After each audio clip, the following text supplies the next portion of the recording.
4SC is a German biopharmaceutical company. We're located in Munich in southern Germany.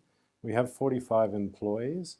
Our focus is oncology, and we have a market cap around 150 million euros. We have 3 drugs in development. The first is called resminostat, which is for patients with cutaneous T-cell lymphoma.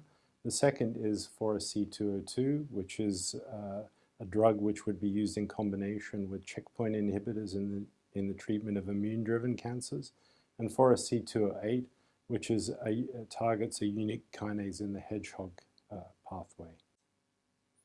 Yes, we raised 41 million euro in a recent capital raise from European and US investors, and the proceeds will be used to develop our 3 core drugs that we have, which is resminostat, 4SC202, and 4SC208.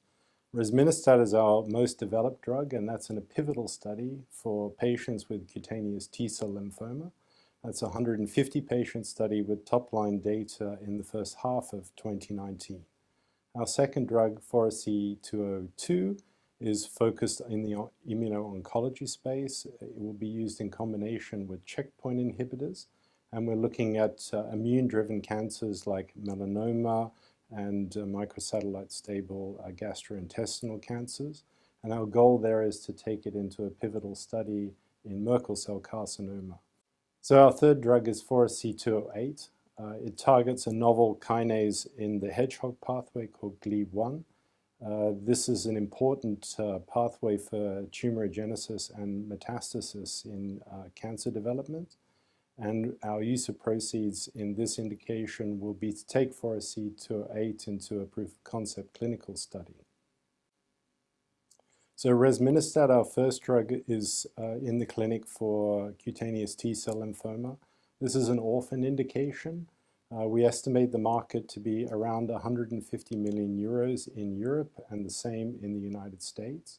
We have a novel indication for resminostat within this group of patients, and that's in the maintenance therapy.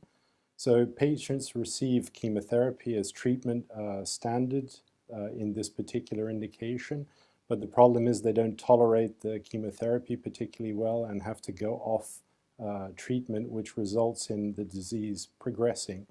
The role of resminostat is to take patients that are stable on therapy and extend the time that they're stable and not progressing. So in this case, there are no competitors either on the market or in clinical development for this particular indication. And our intention is to go forward both in the European market as well as in the United States. In 4SC202, our target there is refractory Merkel cell carcinoma patients. So this is a form of skin cancer. It's an immune-driven cancer. There is one drug approved for these patients, which is a checkpoint inhibitor from Merck Pfizer called avelumab.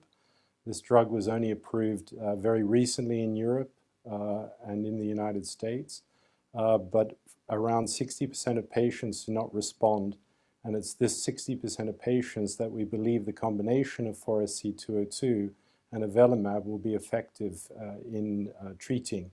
Therefore, our goal is to go forward into this patient population, which is about a market the same size as CTCL. Our third drug is 4SC208, and this is being targeted at relapsed patients that have basal cell carcinoma. In patients with advanced and metastatic basal cell carcinoma, they currently are treated with a drug called vismodegib, or Erivedge. This is marketed by Roche, Genentech. And this drug is very effective in this patient population, but almost all patients relapse very quickly, and then there are no therapies for these patients. And we believe that 4SC208, because of its novel mechanism of action, will work very effectively in these relapsed patients. In this particular group of patients, again, there is no competition.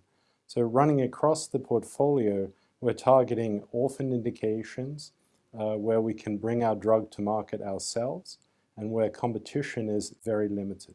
So the main progress we make over the next 12 to 18 months will focus predominantly on resminostat and 4SC202. So in resminostat, we'll see the continued enrollment in our pivotal study, which is called ResMain. And so in the next 12 to 18 months, we will have all the patients enrolled for that study, and we'll see top-line data for that study. So we'll be beginning then to submit that data to regulatory authorities for approval and marketing authorization. So that's a very substantial step for the company. In terms of Forest C202, we will initiate 2 phase 2 clinical studies starting in September, October 2017. The first is called Sensitize. This is in patients that are refractory to checkpoint inhibition who have melanoma, advanced or metastatic melanoma. And then the second is called Emerge, and that's in microsatellite stable gastrointestinal patients. So for 202, we will start 2 phase 2 studies. Those studies will generate data around the middle of 2018, which will enable us to make a regulatory submission to take 202 forward in a pivotal study for Merkel cell carcinoma, which we would expect to start towards the end of 2018, beginning 2019.